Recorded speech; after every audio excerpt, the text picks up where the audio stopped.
So right now I have to like wedge this. That means like to make sure all the air bubbles are out.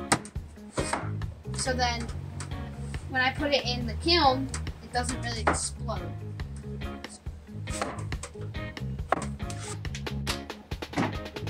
Just have to knead it. I have about 1.5 pounds. That's pretty good. I'm gonna try to make a mug or a bowl. Very different, but I might mess up. Now I need to like stick it right in the middle of the wheel. It's pretty good.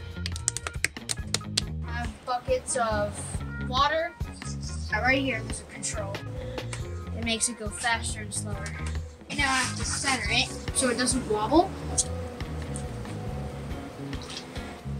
It's sometimes super hard to do. You have to pull it straight up. So like it would be like that. Then you tilt your hand and you go down. I'm trying to put a hole in it. Putting one hand in and the other pulling it out and lifting it. I think I might have uncentered it a little bit. You got it. And what about the walls? Do you keep them thick or thin? I'm gonna keep them a little bit thin. Just make it more like shape.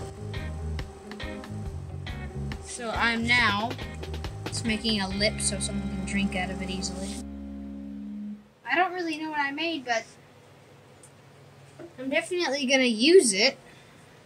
And that's cool. So the next step is to get cord like this, wire, and then you go on the bat. Go on the bat, and then you just pull. Then you gotta do this part quick. Go up. And made it. And there it is. That's how you make a cup.